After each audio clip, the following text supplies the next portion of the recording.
during my time at Birmingham Audubon,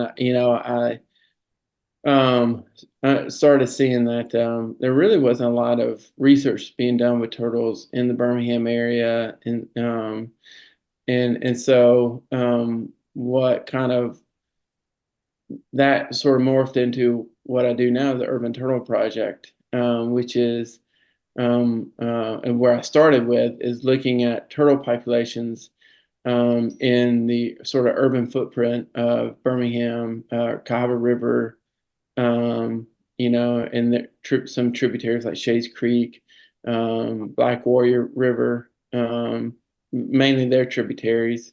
Um, that's, really started looking at that and started seeing that, even though, obviously we're a very urbanized landscape. We have a fair number of turtles living in beside us, which is Sure. a really cool thing.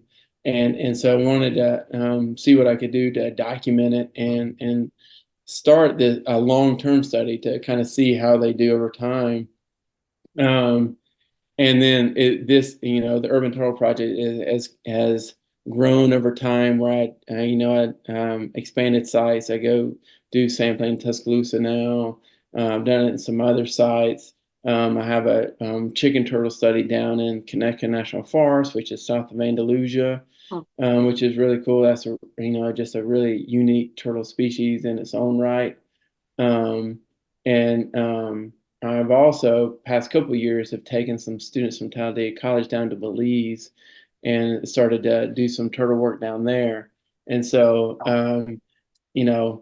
but I always sort of, bring it back like, well, it started here with the Urban Turtle Project, and the news story that kind of got your attention last week, with alligator snappers. When I started the Urban Turtle Project, I didn't think I'd be working with them. I kind of sort of listed the species that I would should come into contact with, and alligator snappers Right. were not on that list because they hadn't been scientifically documented.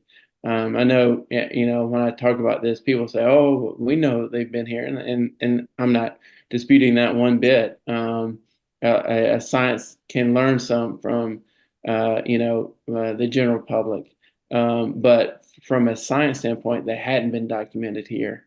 And so I always say that's been one of the most exciting parts of this project is to be able to um, expand the range, expand the knowledge base for the species and work with them personally because they are just Yeah. one of the coolest turtles.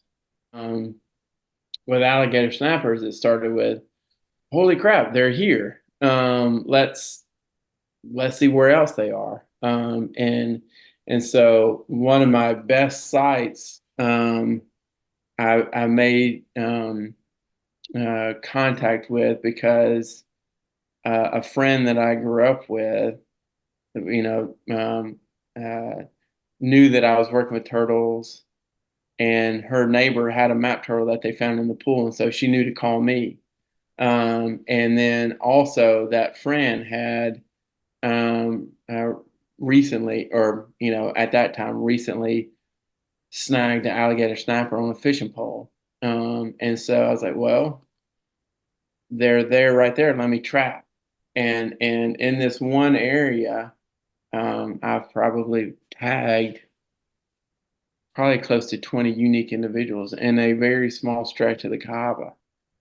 So and now what we're doing is I'm collaborating with someone from the Birmingham Zoo and someone from the Cahaba River Society so they can maybe sample some areas of the Cahaba that it's hard for me to get to because I don't for a lot of my stuff I just wade in with my traps, and so um, there are obviously stretches of the Cahaba that are harder for me to sample. Doesn't mean that the snappers aren't there.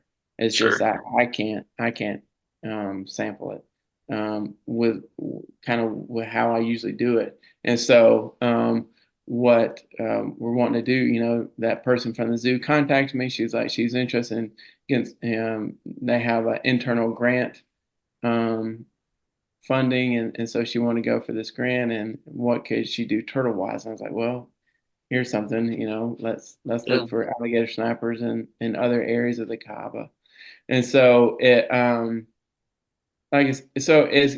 has been different for different studies for me. Sometimes the questions comes first, and then other times observations come, and then the questions come later. And that's can be how science works.